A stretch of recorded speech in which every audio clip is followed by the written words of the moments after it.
হে মানুষ, তুমি মশার ভয়ে মশারির ভিতরে ঢুকতে পারো, কিন্তু আল্লাহর ভয়ে মসজিদে যেতে চাও না।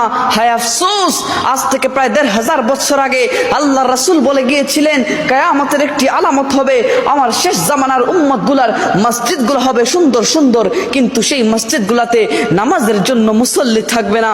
আজ সেটা ঘটছে। আমার সোনার বাংলায় সুন্দর সুন্দর মসজিদ আছে, কিন্তু সেই মসজিদে নামাজ পড়ার মতো মুসল্লি পাওয়া যায় না। আল্লাহুম্মা গফিরলি, আল্লাহুম্মা গফিরলি। আল্লাহ, আমার সকল মুসলমান ভাই বোনদেরকে বুঝার তৌফিক দান করো। আল্লাহ, তুমি তাদেরকে হেদায়েত দান করো। ঘুমোতে যাবা, আয়াতুল কুরসি পড়বা। যদি পড়ো, আল্লাহর পক্ষ থেকে আপনার সিকিউরিটির জন্য আল্লাহ একটা স্পেশাল ফেরেশতা নিয়োগ দেয়।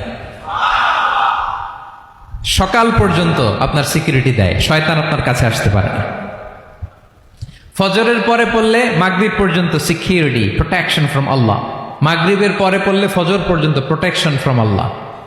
তাহলে দিস আয়াতুল কুরসি শুড বি আওয়ার ওয়াজিফা, ডেইলি ওয়াজিফা at every morning and every evening for every Muslim. ঠিক কিনা বলেন?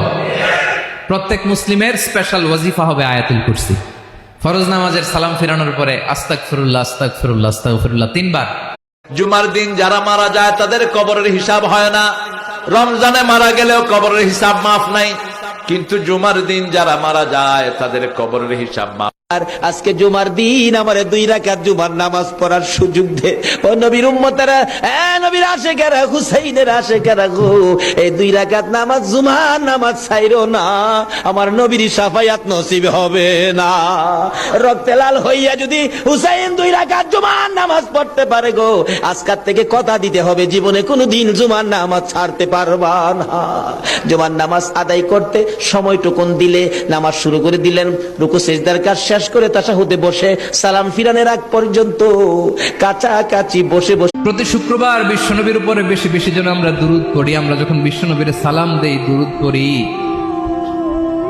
একদল স্পেশাল ফেরেশতা আছে যারা বিশ্বনবীর দুরূদটা নিয়ে সরাসরি বিশ্বনবীর রওজায় যায়, যে বলে অমুকের বেটা অমুক আপনারে সালাম দিয়েছে। বিশ্বনবী নিজ কবরের থেকে নিজেই সালামের উত্তর দেয়। বিশ্বনবীর ভালোবাসা যেন আমাদের হৃদয়ে থাকে, বিশ্বনবীর সুন্নাহ দিয়ে যেন আমাদের জীবনটাকে সাজাই। করা যাবে ইনশাআল্লাহ। বিশ্বনবীর ভালোবাসা ছাড়া কেউ জান্নাতে ঢুকতে পারবে।